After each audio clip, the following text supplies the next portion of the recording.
Blessed Sunday, church. Amen. Atong kuhaan atong Biblia diya sa ato kining ablihan diya sa 1 Corinthians chapter 2 verse 1 to 5. Akong balikon mga igsoon atong kuhaan atong Biblia ato kining ablihan sa 1 Corinthians chapter 2 verse 1 to 5 ug dunganan nato sa pagbasa. Mga igsoon, sa akong pag-anha aron pagwali sa tinagong kamatuoran gikan sa Dios, wala ako magamit og lawom o maalamong mga pulong. Nakahukom ako nga kalimtan ang tanang butang gawas kang Hesus Kristo ug ang iyang kamatayon sa cross. Busa sa pag-anha ko kaninyo, huyang ako og nagkurog sa kahadlok. Ang akong pagpanudlo o pagwali dili pinaagi sa madanihong mga pulong sa tawhanong kaalam, kundili pinaagi sa pagpasundayag sa gahom sa Espiritu sa Dios. Aron ang inyong pagtuo dili mag-agad diha sa kaalam sa tao, kundili sa gahom sa Dios. Amen. Amen. Magampo ta mga igsoon. Amahan nga balaan ning taknas kabuntagon, kami mapasalamaton sa imuhang kaayo, gugma o grasya nga imong ipadagaya. Nga nakaabot mi karong adlaw, karong takna, karong orasa, tungod sa imuhan ning kamaayo sa among kinabuhi ug kamatinud-anon. Ginoo, amo kang pasidunggan o simbahon karong adlaw, karong takna, pinagi sa pagpamati sa imong pulong, tuguti nga mamuhat ka pinagi sa giya sa imong balang espiritu sa ngalan ni Jesus. Amen. Malingkod ta mga igsoon. Atong gi-welcome ang tanan sa ngalan sa atong buhi nga Dios. Ingnay imong tapad nga nalipay ko nga naa ka karon. Praise God. So, maayo ba ang Ginoo mga igsoon? Salamat sa Ginoo nga bisag bagyo-bagyo, bisag nilabay na bang bagyo nato karon? Murag naa pa may hangin no, pero salamat sa Ginoo nga ang bagyo wala makapugong sa imong commitment sa pagsimba sa Dios. Praise God. So atong pamalandong karon base sa atong gibasa nakita sa unang Korinto kapitulo 2 bersikulo 1 ngadto sa 5, ato ning giuluhan mga kaigsunan og founded on God's power. Why our faith cannot rest on human wisdom. So, natukod sa gahom sa Dios ug ngano nga ang atong pagtuo dili angay ibasi o ipundar sa kinaadman sa tao. So, doon natay tulo ka importante nga punto nga atong hisgutan ani karon para dili mo kalimot kining tulo ka litra nga M. Okay, pila ka litra nga M? Tulo. So ang in a capsule, it is essential that believers' faith is not founded on human wisdom but on the power of God. Importante kaayo nga ang atong mga pagtuo dili mapundar sa tawhanong kaalam kundili pinaagi sa gahom sa Dios. Okay, during Paul's second missionary journey niadtong AD 51, iyahang gitukod ang Corinthian church base sa Acts chapter 18 o iyang gisulat mga kaigsunan ngadto sa simbahan diin ang kultura naanad sa maayong pagpanulti with eloquence, celebrity, philosophers, and intellectual showmanship. So ang Korinto mga kaigsunan, nailhan sila tungod sa katauhan nga dunay gugma sa madanihong pakigpulong sa sinultihan. Og unya mga duna sila mga mamumulong nga gibansay aron mga paglingaw sa katawhan. So grabe dai ni ilahang training kabahin sa filosofiya, public speaking o uban pa makaigsunan diin ang mga makalingaw nga maoy maka-impress sa naminaw. Kini nga mga mamumulong makalingaw o muhatag og kalingawan sa audience sila ang makadawat og taas nga pasidungog og unya maayo sila og pagkabutang og makadawat sila sa himaya. Apan ang iglesia sa Corinto atong mahibaluan mga kaigsunan diri sa 1 Corinthians chapter 1 verse 11 to 16, dunay dakong problema. Pangutanay matapad unsa di ay problema nila. Pila na to, dunay problema. Okay, unsa may imong problema? May ingon, problema sa relasyon, problema sa panglawas, daghano? Problema sa bulsa, nabay problema sa bulsa pod. Problema sa pitaka. Ang problema sa iglesia sa Corinto, relasyon. Ngano man, dunay pagkabahin-bahin sa iglesia sa Corinto, dunay tungod sa panagbingkil. One issue was a dispute over what kind of preacher should fill their pulpit. Which former minister contributed most to their church? Unsa nga klase nga leader nga kinahanglan maoy mo lead nila as a church? Ang uban niingon na nga kang Apolos ko, kang Pedro ko. Ang uban maingon kang Pablo ko. So dunay problema mga kaigsunan sa ilahang loyalty.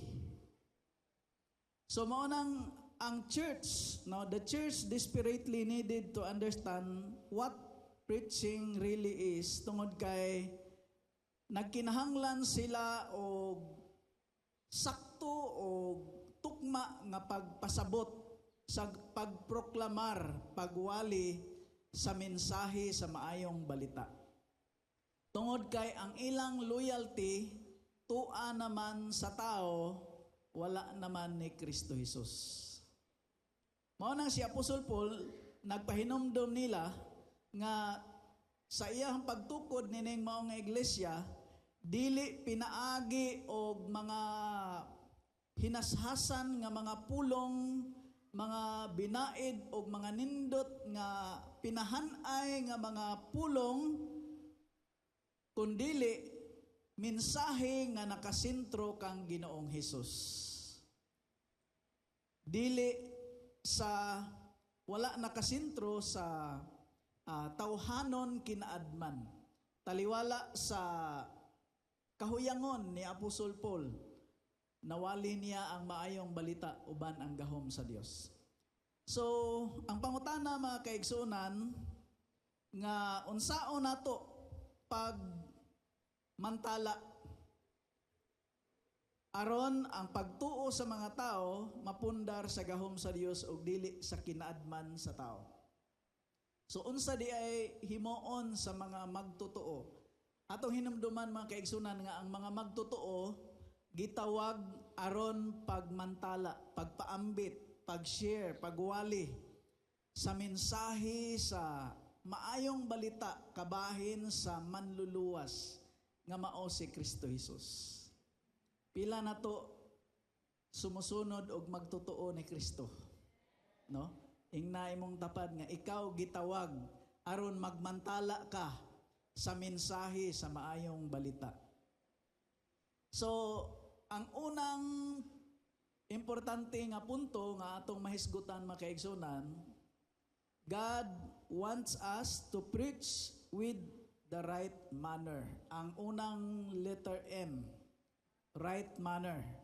Tinguha sa Dios nga atong imantala, atong ipahibalo, atong isangyaw ang maayong balita sa sakto nga pamatasan og pamaagi. Unsa di giingon ni Apostol Paul sa bersikulo 2, nag-ingon kapitulo 2 bersikulo 1. Mga igsoon sa akong pag-anha aron pagwali sa tinagong kamatuoran gikan sa Dios, wala ako magamit og lawom og maalamong mga pulong. Sa 3 maingon siya, busa sa pag-anha ko kaninyo, huyang ako og nagkurog sa kahadlok. So makaigsunan, si Apostol Pablo may mantala sa maayong balita, sa maayong pamaagi, iyano o simple nga pagpaambit uban ang maayong pamatasan. Nakadungog ba ka sa mga kanang sa YouTube nga naay nagwali sa maayong balita pero mura na lang noon o nawala ang batasan? So makaigsunan, si Apostol Paul makaigsunan, nagpaambit siya, nagmantala siya sa pulong sa Ginoo uban ang maayong kinaiya, diin siya mismo nagpaubos sa iyang kaugalingon. Mailhan na to si Apostol Paul tungod kay batid man ni siyang kabalo sa balaod, no, sa mga Hudiyo. Pero wala niya gipatugbabaw ang iyang kabalo, kundili nagamit siya sa yano og simple nga pagpamulong aron masabtan ang mensahe sa mayong balita. May salikway siya makaigsunan sa kultura sa Korinto nga naghatag og dakong bili sa mga batid nga mga mamumulong sa mga filosofiya o mga lantugi. Kundili,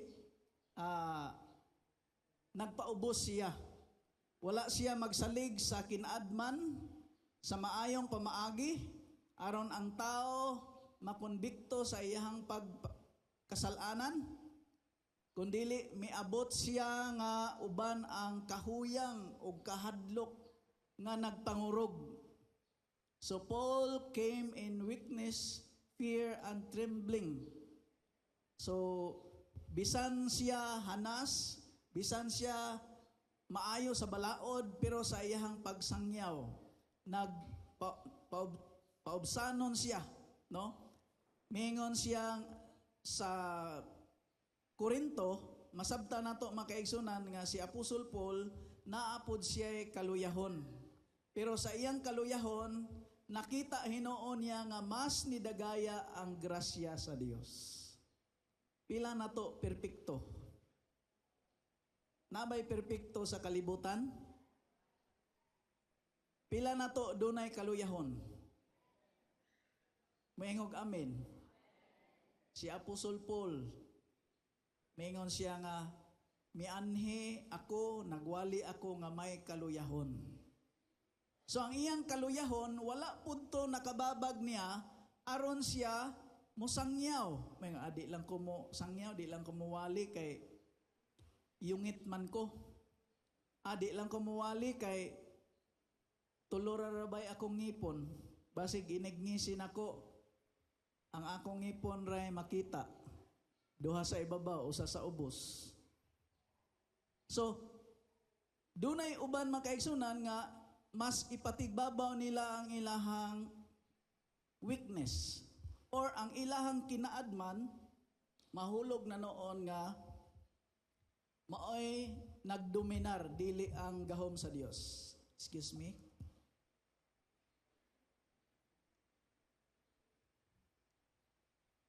So what happens if our faith is based on human wisdom? Unsa man di ay mahitabo makaigsunan kung ang atong pagtuo makapundar diha sa tawhanon nga kaalam o kinaadman.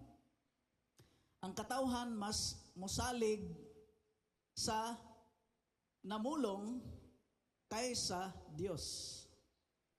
Sama sa nahitabo sa Korinto nga ang ilang loyalty imbis adto sa Ginoo tuana ni Apolos, tuana ni Pedro, no, kung imong mabasa sa unang Korinto 1:11 ngadto sa 16 nga nagkabahin-bahin na sila ngano man ang pagwali wala man na sentro ni Kristo.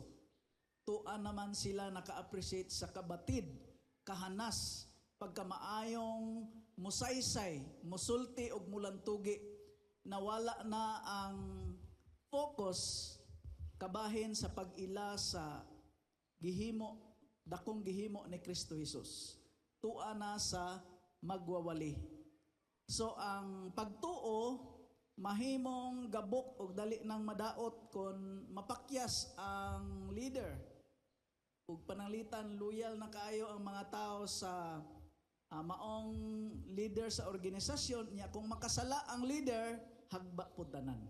Pero kung ang ilang loyalty naa sa Ginoo, nakatutok ang ilang pagtuo sa Ginoo, napundar ilang pagtuo sa Dios, bisag duna pay mga weakness ang organization, ang ilang pagtuo magpabilin nga lig-on. So ang mahimong performance driven ang pagpangalagad, dili na spirit driven. Mahimong ang mga tao nga nadani sa style sa sa madanihong pinulungan, dali ra usab mawala. Nganuman kay mabaw raman ang commitment. So ang pangutana makaigsunan sa atong pagministeryo, pagmantala, pagwali, pag-cell group, pag-Bible study, doon na ba tayo kinaiya nga paobsanon nga nangalagad sama ni Pablo nga yanong misangyaw sa pulong sa Ginoo, taliwala sa iyang kaluyahon, iyang gipatigbabaw ang mensahe sa Dios. Mausab na ang tinguha sa atong kinabuhi nga sa tawag sa Ginoo sa imong kinabuhi pagsangyaw, bisag unsa ta ka yano, bisag unsa ta ka simply gamiton ka sa Ginoo pagpaambit sa maayong balita. Amen ba? So ang ikaduha nga M, unsa ganito? God wants us to preach with the right message. What message did Paul preach? Unsa di ang mensahe nga giwali ni Apostol Paul? Makita nato sa bersikulo dire sa bersikulo 2, nag-ingon dinhi nga nakahukom ako nga kalimtan ang tanang butang gawas kang Kristo og ang iyang kamatayon sa cross. Unsa may gipasabot ani makaigsunan? Si Apostol Paul gihatagan niya dakong gibug-aton si Kristo Jesus ug ang iyang kamatayon didto sa cross. Gisayonan ka og kanang pulong nga gikalimtan nako ang tanan. Kung ikaw ginikanan ni Pablo, okay ra nimo nga kalimtan ka ni Pablo? Kung ikaw kapamilya ni Pablo or okay ra nimo nga kalimtan ka? Kay ang tanan man nagpasabot ba ang kalimtan nimo imong trabaho, imong anak, imong asawa, imong pag-eskwela? Pero ang gipasabot diri makaigsunan ang gitagaan ni Apostol Paul og prioridad og dakong gibug-aton mao ang mensahe og pagwali kang Kristo Jesus nga nalansang sa cross, namatay og nabanhaw. Ngano man? Pagutan na imong tapad og ngano man. Nganong importante man ang pagmantala sa crucifixion, resurrection ni Jesus Christ. Ang una mga kaigsunan tungod kay Christ's death is the basis of our acceptance, reconciliation, and peace with God. Matod pa sa Colosas 1:20 nga having made peace through the blood of His cross, by Him to reconcile all things unto Him. Sa ato pa makaigsunan, kita nga nahimong kaaway sa Dios tungod sa atong pagkamakasasala, nahimulag ta. Pero tungod sa kamatayon ni Kristo Jesus didto sa cross, iya hatang gipasiguli nga nakasinati ta og kalinaw sa Dios, og gidawat ta sa Dios, og unya mapasiguli ta sa atong relasyon sa Dios tungod sa gihimo ni Ginoong Hesus didto sa cross sa Kalbaryo. Ang ikaduha, Christ's death gives us access into the holy presence of God. Sa Hebrehanon 10:19 ngadto sa 20 naghisgot di ang mga kaigsunan nga, having therefore, brethren, boldness to enter into the holiest by the blood of Jesus. Sa Mateo, sa diha nga gilansang si Ginoong Hesus sa cross, human niya gigive up ang iyang spirit. Nagisi ang tabil sa templo. Sa Old Testament, kanang tabil, maunay nag-separate sa Holy of Holies. Nga ang makasulod sa pinakabalaang dapit ang high priest. Pero paglansang ni Ginoong Hesus dito sa cross, napikas ang tabil sa balaan nga, pinakabalaan nga lugar, diin ang taas nga pari mo'y makasulod dito. Mao nang sa Hebrehanon nga sa diha nga si Kristo Jesus nalansang sa cross, pinaagi sa iyang hamili nga dugo, aduna tay access, makasulod na ta sa presensya sa Ginoo. Amen? So, ang ikatulo, Christ's death justifies us. Much more than being now justified by His blood, we shall be saved from wrath through Him. Kapungot, maluwas ta gikan sa kapungot sa Dios. Nganong doon na may kapungot ang Ginoo nga, di ba God is love? Di ba ang Dios mahigugmaon? Di ba siya maluluyon, puno sa grasya? Nganong doon naman siya kapungot? Nahibaluta nga ang Dios balaan, ang Dios gugma, pero siya hustisya po. Doon na siya kapungot tungod sa sala, iyang gihigugma ang makasasala, iyang gidumtan ang sala.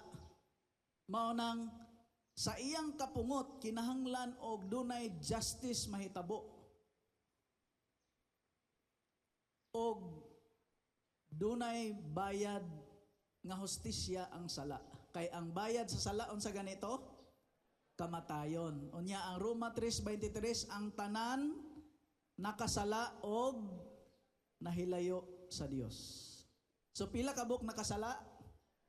Tanan. Pangutan na imong tapad, apil ka? Oh. Unya, pangutan na imong loyo, unsay bayad sa sala? Kamatayon.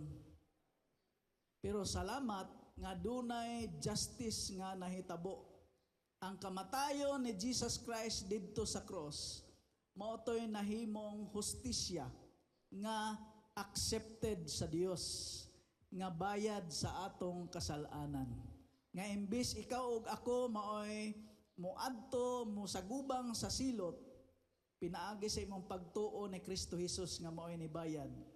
Dili ka makasinati sa kapungot sa Dios, kundili imong masinati ang iyahang gitanyag nga kinabuhing walay katapusan. Christ's death eternally redeems us. Matud pa sa Roma 4:22 ngadto sa 24. Naghisgot ni sa faith ni Abraham. Wala pa man si Jesus ato. Pero ang iyahang faith gipasidunggan sa Ginoo, dili lang niya hangtod sa ato. Verse 24, 23 nag-ingon dia, it was counted to him, were not written for his sake alone. Verse 24, but for our sin, ours also, it will be counted to us who believe in him, who raised from the dead Jesus our Lord, who was delivered up for our trespasses and raised for our justification. Ang word nga counted Naa po di ay not counted, no? Pila na to naka tanaw og duwa sa basketball. Pila na to naka suway og duwa og basketball. Nay duwa sa basketball makaigsunan nga last 3 seconds kay tabla man ang dula. Last 3 seconds ang nagunit sa bola, nakapasa, nakaitsa. Pero pag itsa, wala na shot.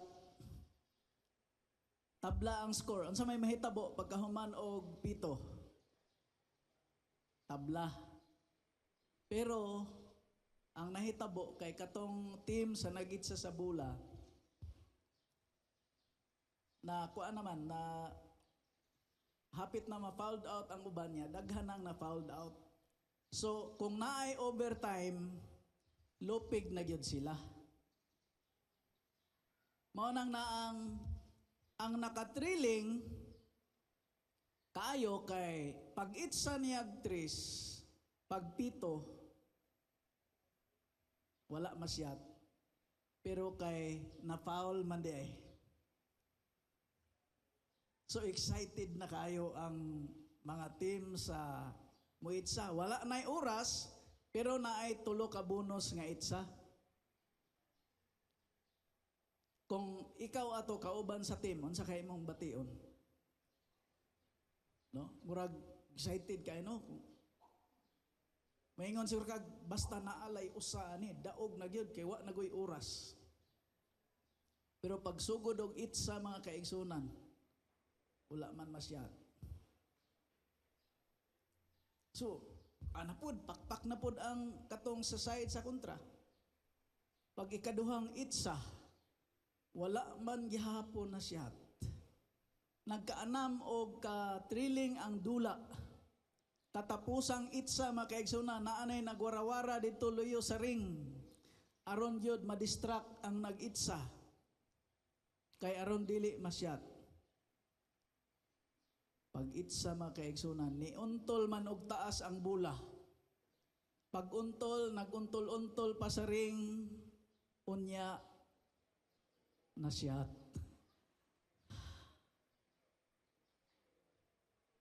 Moto'y giingon mga kaigsunan og counted, unya, parting daghana sa mga tao nga nagsayaw-sayaw, nagsinggit-singgit, tungod kay sa ikatulong itsa, counted. Di ba ka malipay mga kaigsunan nga sa ikatulong adlaw human si Ginoong Hesus namatay, nabanhaw siya. Mao nang maingon si Paul nga sayang lang among pagwali kung wala mabanhaw si Kristo. Salamat nga tungod sa gahom sa Dios nabanhaw si Kristo Hesus. Mao nang ang mga magtotoo kinahanglan magdaig magsaya tungod kay pinaagi sa gihimo ni Kristo sa kamatayon ni Kristo. Christ's death guarantees all spiritual blessings. Christ's death redeems us, saves us, delivered us from the wrath of God gikan sa silot sa kamatayon. Mao nang angay ka maglipay o magpasalamat tungod kay dunay na sakripisyo namatay sa cross on your behalf. Imbis kita dito ang masilutan, kita ang mo angkon sa silot sa sala nga atong nabuhat. Pero dunay hustisya nga gihimo ang Dios. Wala niya gihikaw paghatag si Kristo Jesus. Aron ikaw ug ako makasasala, makasinati og kadaugan og walay katapusan nga kinabuhi. Kadaugan sa kamatayon og kadaugan sa sala. Mao ni ang mensahe nga giwali ni Apostol Paul. Og importante nga maoy masintro sa atong pagmantala sa maayong balita.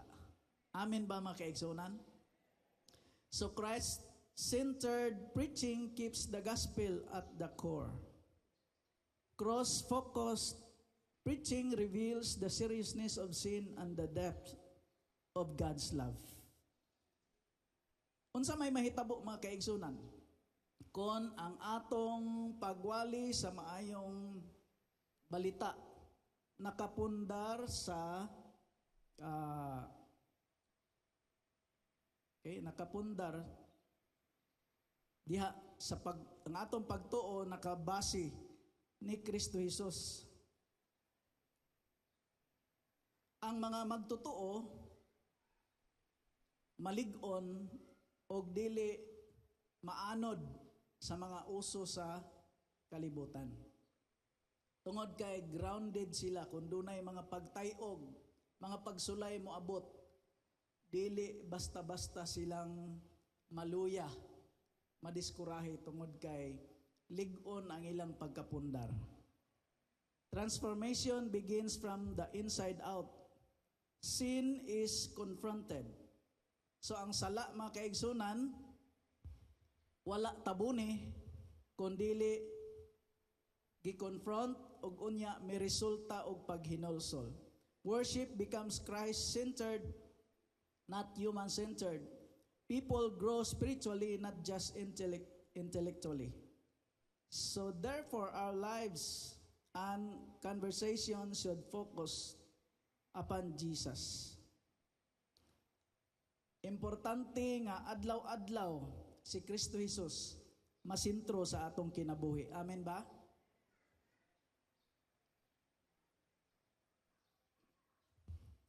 So when possible and whenever opportunity can be made, importante sa atong mga conversation, bisan asa man ta, sa trabahoan, sa lugar, dili nato malimtan sama sa giingon ni Pablo, nga okay ra niya malimtan ang tanan basta di niya limtan si Jesus Christ. Nga naman, panahon sa paghukom, importante kaayo siya sa atong kinabuhi. Kay siya ang atong manluluwas. Ang ikatulo nga pukaway mo tapad, inatulo na. So, ang ikatulo nga God wants us to preach with the right method. Okay, atong basahon? Tunganan na itong basa? Ready, go.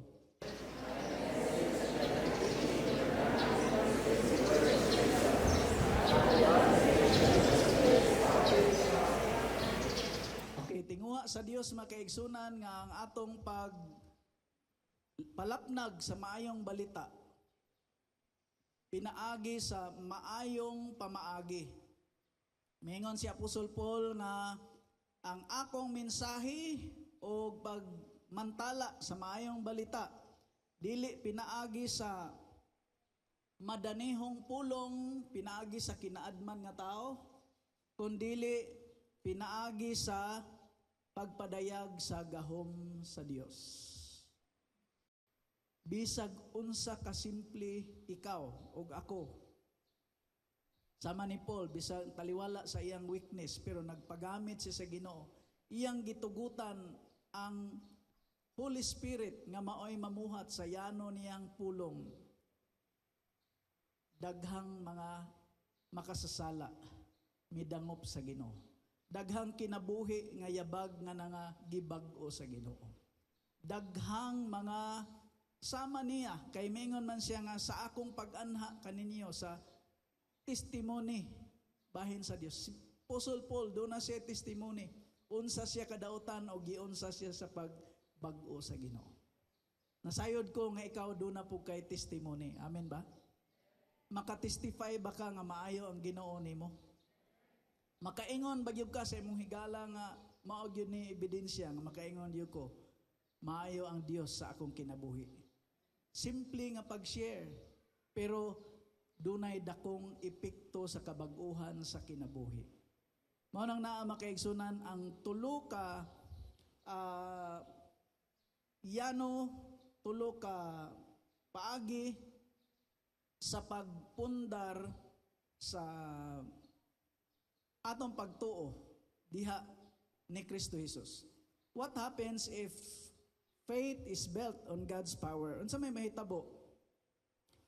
Kon ang atong pagtuo natukod sa gahom sa Dios. ang balaang espiritu mao ni makigsulti sa hunahuna sa kasing-kasing ug moingon nga pasayloan na imong gidumtan. Ug moingon nga ang Holy Spirit pinaagi sa yano nimong mensahe, moingon nga nakasala ka o kinahanglan kang maghinulsol karon. Kay kung dili, sige ra ba kag biyahe-biyahe, or sige ra ba kag lakaw-lakaw, sige ra ba kag labang sa karsada, kinahanglan andamo nimo imong kinabuhi. Ang Holy Spirit maoy mo konbiktar. Kinahanglan kang maghinulsol kay si Kristo Jesus hapit nang mobalik. Ang Holy Spirit maoy mo konbiktar, ang Holy Spirit maoy mo bag-o sa kinabuhi. Lisod kaayo, bag-ohon ang kinabuhi. Dunay ni testimonyo diri sa una diha pa atong gamay nga church. Mingon siya nga, ako, kapiton ako, balik-balik sa prisuhan. Diri sa Minglanilla, sa siyudad, sa BBRC, sa Manila, hangtod na abot ko sa Palawan.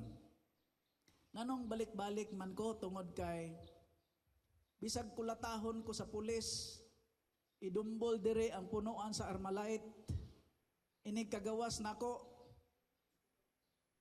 akong mama rapoy mo padakop nako.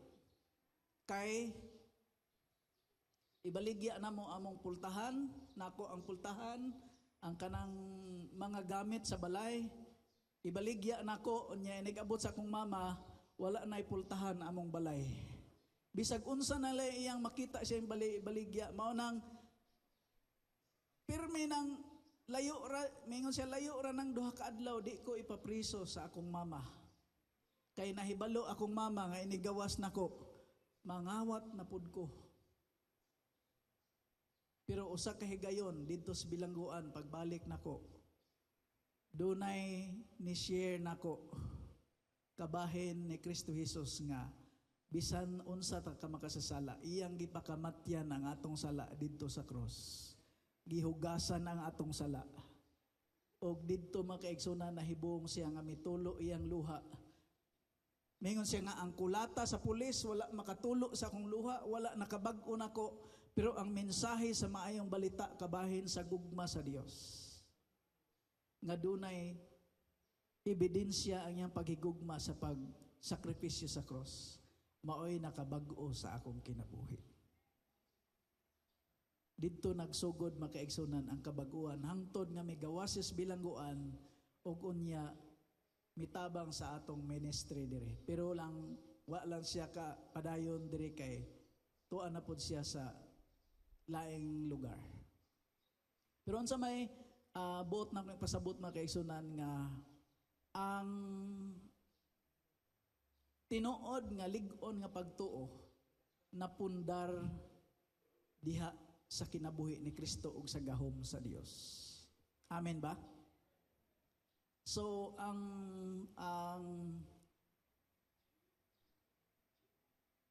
linugdangan niining tanan mga kaigsunan ug pinakatumong nga ang atong pagtuo importante gyud nga matukod sa gahom sa Dios. Unsa mga gahom sa Dios? Katong pagbanhaw ni Kristo Jesus, dili to gahom sa tao, gahom sa Dios. Nga nag-ingon si Apostol Paul, gibuhat ko kini aron kamo dili mosalig sa kinaadman sa tao kundili sa gahom sa Dios. So asa man nakatukod ang imong pagtuo karon?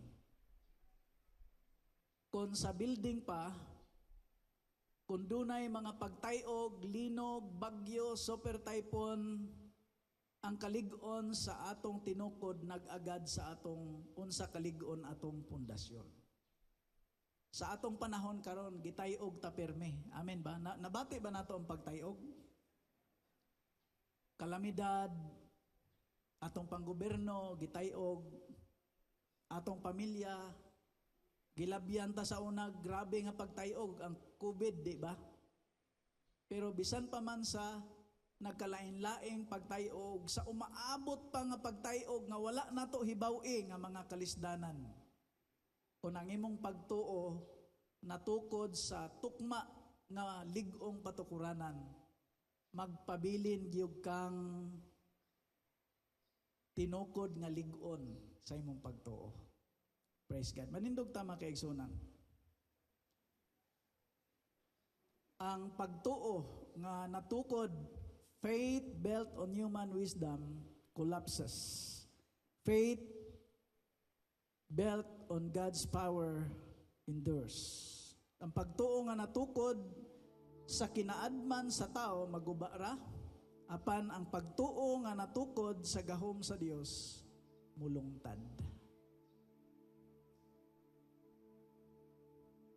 Gitawag ka sa Ginoo aron yano nimong isangyaw ang maayong balita uban ang kinaiya nga mapainabsanon og way laing mensahe nga atong isangyaw si Ginoong Hesus nga nalansang dito sa cross. Kay ang iyang kamatayon dakog epekto sa atong kaluwasan. Og way lain atong saligan sa atong pagpangalagad karong panahona ang gahom sa Espiritu sa Dios. Dunay mga butang, dunay mga problema nga dili nato masulbad. Pero masulbad pinaagi sa tabang sa Holy Spirit. Amen ba? Pila nato nagtinguha sa Holy Spirit. Si David, gamay siya nga bata, ordinaryo ra kayo iyahang armas, tirador. Ang iyahang kontra, higante, dako kayo nga espada. Pero ang nakadiferensya, ang dihog o ang gahom sa Dios. Mga igsoon, unsa man imong sitwasyon karon, unsa man imong mga weaknesses, unsa man imong kaluyahon, unsa man imong kahimtang, pero kung nagtinguha ka sa gahom sa Dios, imong gidawat si Kristo Jesus, gidawat nimo ang iyang ang gugma sa Dios, ang sakripisyo ni Ginoong Hesus dito sa cross, ang dihog sa balaang espiritu, mahibulong ka nga taliwala sa mga kalisod, makalahutay ka tungod sa dihog sa balaang espiritu. Awito na to na mga igsoon sa cross sa Kalbaryo o atong hinuklugan ang gihimo ni Ginoong Hesus dito sa cross sa Kalbaryo nga ang epekto niini sa atong kaluwasan. Sa cross, ang krus sa Kalbaryo, ang handamanan sa dako nga gugma mo, gipas-an mong tanan, akong sala kapakyasan, nagmadaugon ka, kay gibayran mo ako, gawas nuna, kamatayon way gahom, angayan kang simbahon, pagkatahom sa gugma mo Jesus, pagkatahom sa gugma mo Jesus, tinguha ko nga masuod kanimo, puy kasing-kasing ko. mga igsoon nining takna og nining gutlua kun wala pa nimo madawat si Kristo Jesus, ingon nga imong personal ug bugtong maluluwas. Siya namatay sa cross para nimo, para pagtubos nimo gikan sa silot sa kasalanan. Importante nga siya mao'y sentro sa imong kinabuhi, nga siya mao'y imong Lord, Savior, kawalay laing manluluwas, inigatubang nato sa hukmanan. Kung mao'y imong tinguha, nga imo siyang dawaton, saligan og tuhan og alagaron, dili ulahi ang tanan karon ang panahon sa imong kaluwasan. Iisa imong kamot samtang mga duko tas itong mga ulong piyo sa atong mata. Musabat lamang ikaw na pag-ampo isip pagdawat pinaagi sa pagtuo sagasa sa Dios. Amahan nga balaan, Amahan nga balaan. daghang salamat Daghang salamat sa imong dakong gugma sa imong dakong sa akong kinabuhi sa akong kinabuhi. nga imong gipakita Nga imong gipakita pinaagi sa paghatag pinagi sa gamay sa imong bugtong anak sa imong bugtong anak nga mamatay dito sa nga cross, mamatay dito sa cross. agig bayad sa akong kasalanan. Ibigbayad sa akong kasalanan. Akong giila Akong giila nga ako makasasala nga ako ug makasasala. dili gyud makaluwas sa akong kugalingon. Dili makaluwas sa Usa salamat kaayo Usa salamat ka. nga ang kamatayon ni Kristo Ang Jesus kamatayon ni Kristo didto Jesus sa cross dito sa cross. mo'y hustisya May hostisya. nga imong gidawat Nga imong gidawat sa akong kasilot sa akong sa silot, kasalanan. sa kasalanan. Usa ako siyang dawaton karon Usa ako sa ingon dawat akong karon. Ginoo Ingon nga ug akong manluluwas Ginoo, ug manluluwas. nga pinaagis pagtuo Nga pinaagi sa pagtuo. siya nay maghari Siya mo akong og sentro sa akong kinabuhi. sentro sa akong kinabuhi. Pasaylua ako Pasaylua sa tanan kong kasalanan. sa tanan kong kasalanan. Limpyuhi ako Limpyuhi ako sa hamiling dugo sa hamiling nga dugo. miagas ni Kristo Jesus Miagas nito ni dito Kristo sa Jesus. cross. Dito sa Karong cross. taknaa Karong taknaan. akong dawaton Akong dawat. ang saad sa kaluwasan, Ang saad sa ang kalawasan. saad Ang saad. nga mahimo akong anak. Nga mahimo akong anak. Karong urasa Karong akong orasa. dawaton Akong dawaton. ang kalinaw Ang kalinaw. ug kalipay Ang kalipay sa balang sa espiritu balang espiritu. sa ngalan ni Jesus. Sa ngalan ni Jesus. Amen. Magampot Takos ka Ginoong pasalamatan pasidunggan kay ikaw maayo nga Dios nga imong gipasinati ang imong kanakan karong taknaa nga gipaabot nimo sila karong adlaw, karong bulana. Busa kami miduyog sa pagdeklarar og pasalamat nga na kanimo sa imong kaayo ug salamat Ginoo nga magdugang pakagdaghang mga successful years nga imong ipaabot kanila uban ang maayong panglawas. Salamat nga magtipig kanila gikan sa nagkalain-laing hulga sa mga kalamidad, hulga sa mga sakit, kundili tipigan nimo sila og salamat sa maayong panglawas nga ihatag nimo nila. Salamat sa imong pagsangkap sa ilang tanang panginahanglan. Salamat nga ikaw magapalambo ug magpatubo kanila sa espirituhanon nga bahin. Nga ikaw magapadayon sa paggamit kanila nga mahimo silang instrumento sa maayong pagpakailap sa maayong balita.